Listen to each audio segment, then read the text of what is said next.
so upbeat. I need to be intense. Let me get my zone. Freudian slips. That one felt like it fit the mood. Hi, Ollie. Hi, Danny. What do you know about Cotard syndrome? What are we talking about? This is a surprise. Danny told me that he has a topic for me that's a surprise. I have no clue what's happening. He's standing. He couldn't sit. He was so excited. It sounds like you said a bad word. I did not. Cotard? Like Cotard. Pop-Tart? Cotard. Gotard? Cotard. Cotard. Cotard syndrome. Well, I thought that leading up to Halloween, it would be fun to talk about some more kind of like the scary or the weird part of mental health. And so today... Phantom limb. Don't get ahead of me. Oh, yes! Today, I love the theme! I would love to introduce you. I'm sweating. That's how excited I am.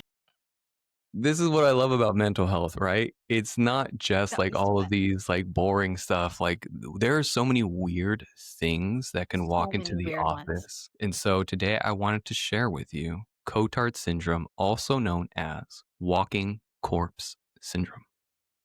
Okay. Yep. First of all, number one, I love this. I love when someone has a diagnosis and I'm like, what the fuck? And they're like, girl, yeah, I know. Let me tell you. Craziness is out there. And you don't know until you're a therapist. That's my other pitch. Please be a therapist. It's wildly fun, but also like crazy sometimes what people are experiencing. Anyway, is this related to like some crazy level of sleepwalking? No, Okay. not at all. So I'm going to lead you on a little story today. Yeah, I still have no clue what this is. I'm super excited. So this is Freudian Slips. This is a place where we get to talk about the shrinks, kinks, and things. And for the Halloween season, we are going to be talking about some weird stuff, some creepy stuff in the mental health field. So Cotard syndrome or walking corpse syndrome. Let me give you a little story. Okay. I love a story. So our story begins with a man called Jules Cotard. I'm getting where the name comes from. Yeah, I'm taking you to France, 1880. All right, the man's a some weird shit's neurologist. gonna happen to him. I know.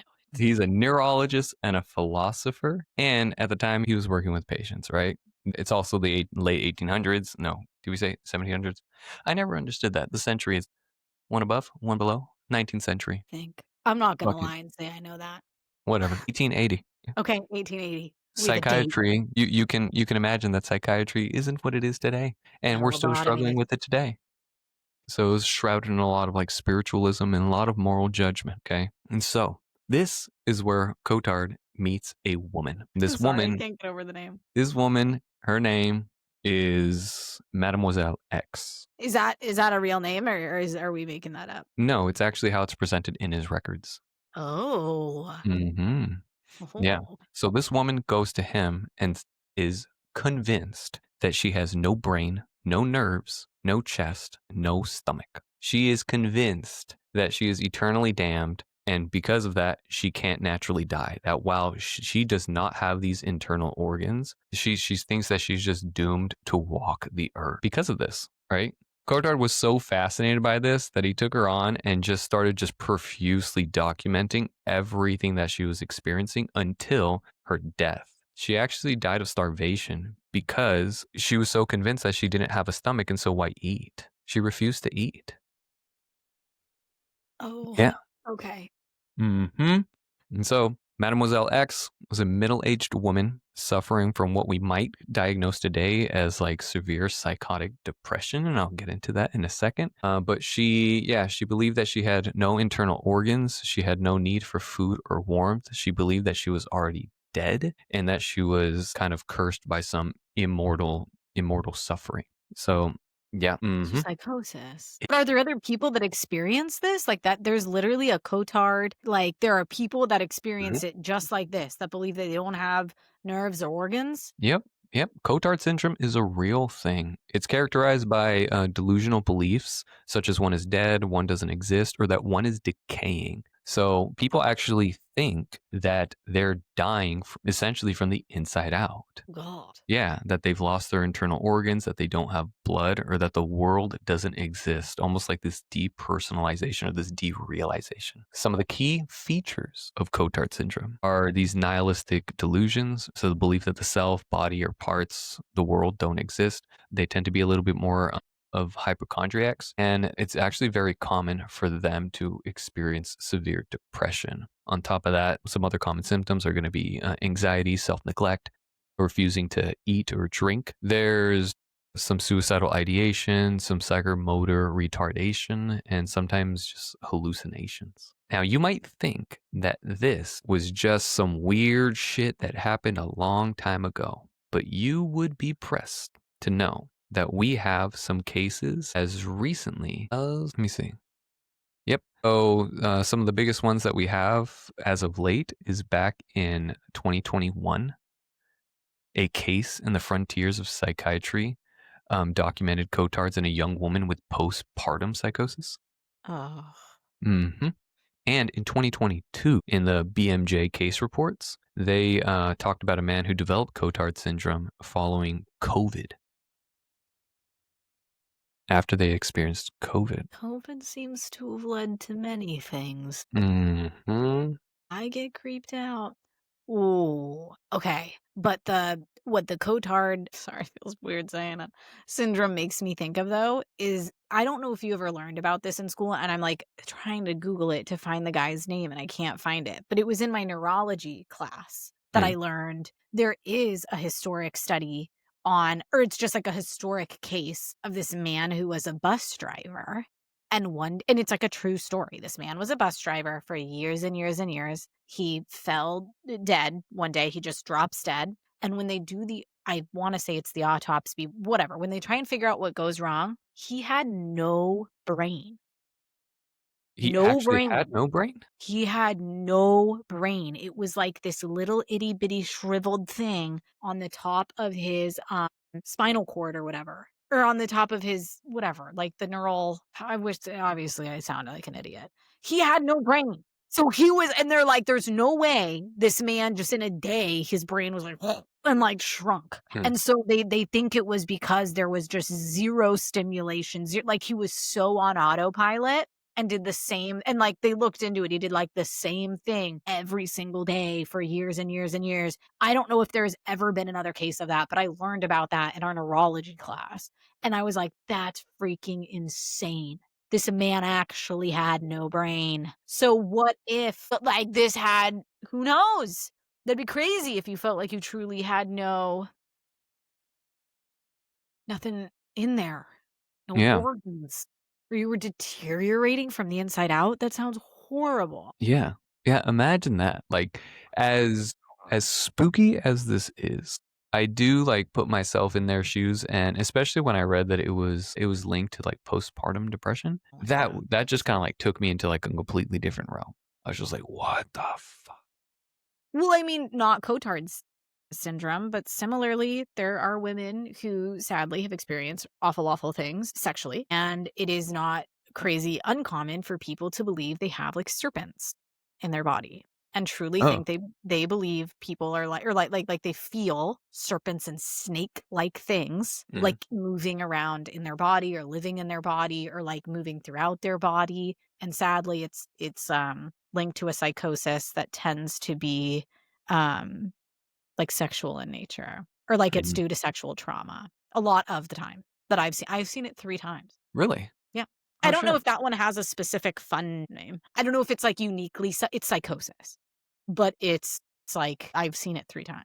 And I've Mm. had supervisors that are like, "Oh yeah, that can happen when like certain sexual things happen when people are, younger." And so that one too. It's like, oh, just imagine if you felt like things were missing from your body or in your body that are not in your body. And like, oh, what a horrible experience. Cotard syndrome. Mhm. Yep.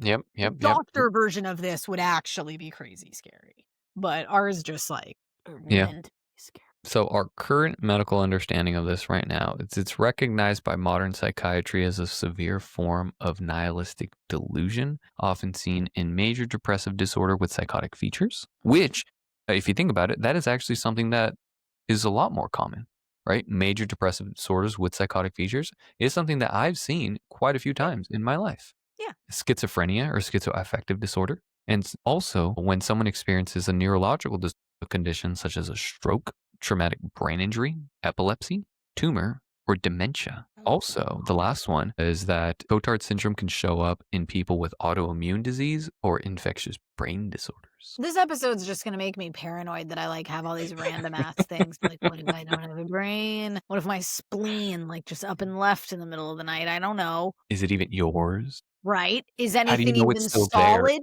Yeah. Mm, When you're not looking at something, does it even really exist? Probably not. Yep. Oh my god. Mhm. Cotard syndrome? Never heard of it. Never want to, also. Like, I hope I never meet anyone going through that. Can you guess what kind of modern treatments we have for Cotard syndrome? I'm gonna guess some crazy we're gonna electrocute him. Yep. Electric? Yeah!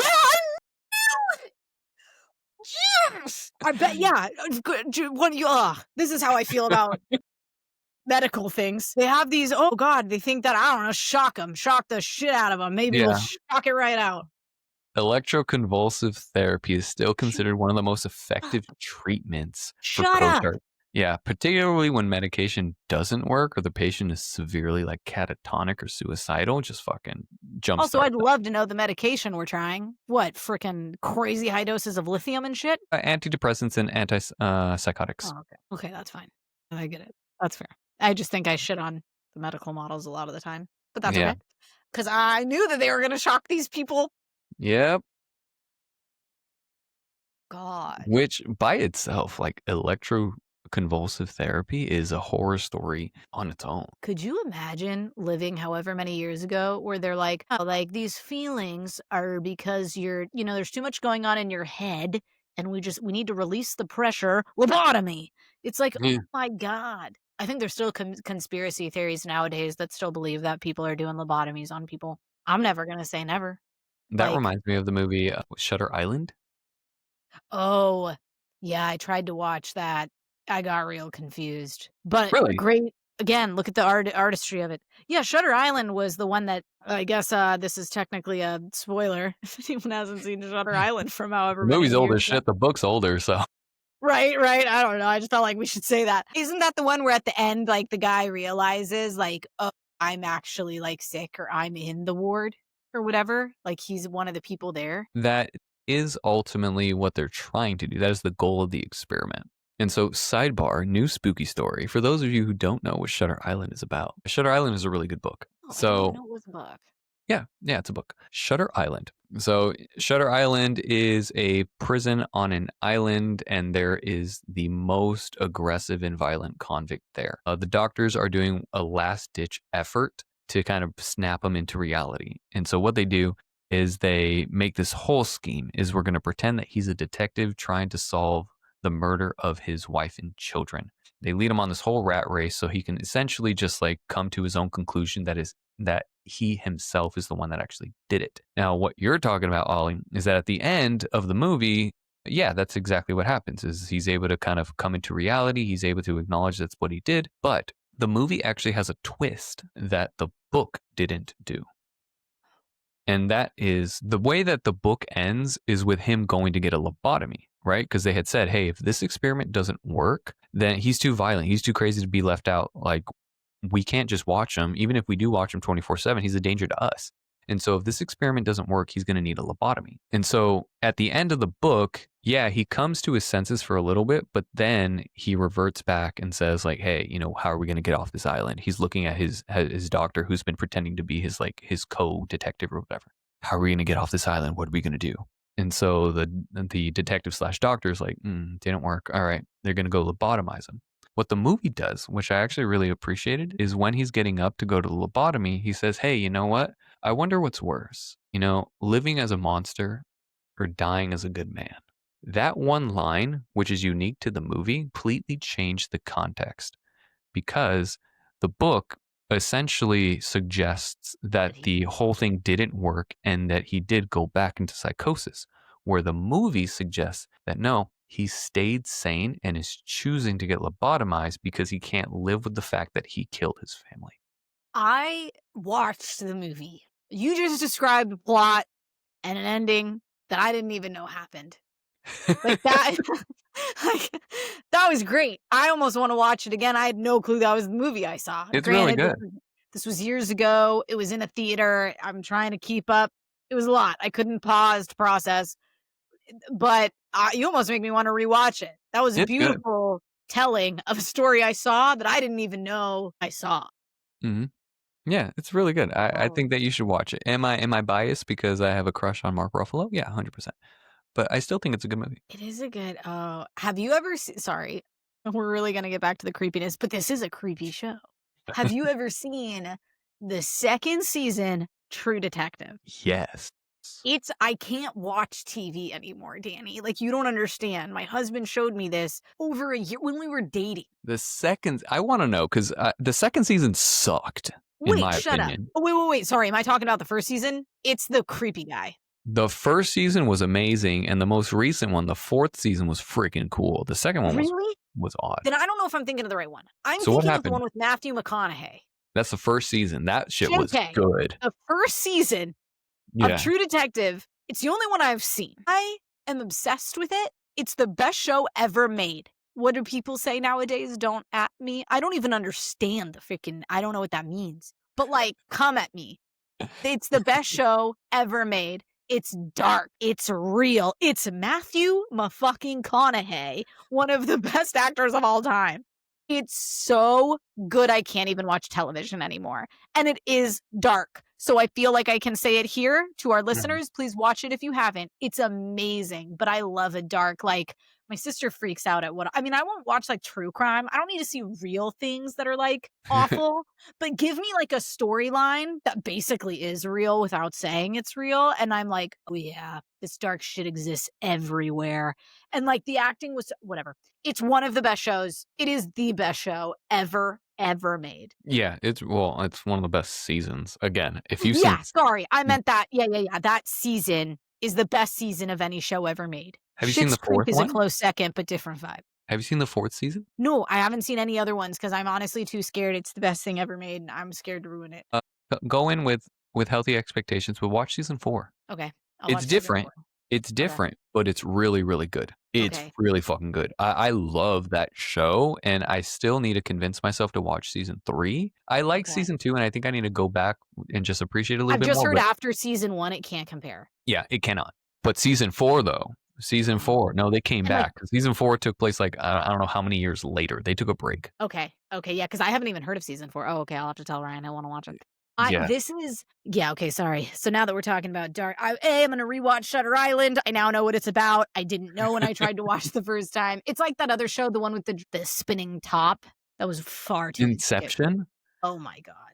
That's a I have fucking I love Christopher Nolan, so, like, I It's good. study those movies. It's good, but I'm Yeah. saying Ollie watched it one time at a movie theater. I had no clue what was happening. I was like following, not following. Something happened in there. I forget even there was like an hour left in the movie. And I was like, oh no, I got lost 30 minutes ago and it never came back. And then how it ended and it just, and everyone was like, oh my God. And I was like, I don't know what happened. So it was hard for me. I need to rewatch those though, because I do like I like a Mhm. good thinking show or movie. So, okay. Whoa, I love Halloween. I love this Yep. one. I'm feeling very fall this year. Not normally. This Mhm. year I am far too hot for me. So, I love this. What's the next one? Well, since we're kind of on the topic, you might wanna know people might wanna know what ECT is, electroconvulsive therapy is. Tell him. So, electroconvulsive therapy is a psychiatric treatment in which small electrode currents are passed through the brain to intentionally trigger a brief seizure. That's actually what's happening. That's creepy, right? This can cause changes in brain chemistry that can quickly reverse symptoms of certain mental health conditions. So, that sounds barbaric. I'd be way more open to them using ayahuasca or something that's like at least medicinal in certain cultures that like can really, really alter people. Am I Mhm. saying I would do it casually? No. But like rather than some of these other approaches, it's like if you really want to shake someone up like that, there are cultures that have been doing this in different ways for centuries. It's like, Mhm. go try one of those things. Yeah. What is it used for today? Today, it is still being used for severe depression, treatment-resistant depression. With medication, usually all of these have the caveat that if medication and other treatments haven't worked, then they really want ECT to be the last resort. So it's also still used for bipolar, catatonia, and schizophrenia. So how does it work? The procedure is done under general anesthesia. Electrodes are placed on the patient's scalp, and the controlled electric current is passed through for a few seconds, inducing a seizure that lasts less than a minute. And the typical course involves 6 to 12 sessions over a few weeks. I had electroshock therapy once after a car accident. I can't imagine. I also accidentally shocked myself twice. Well, the first one was accident. The second time was stupidly intentional. But I can imagine doing that on your brain.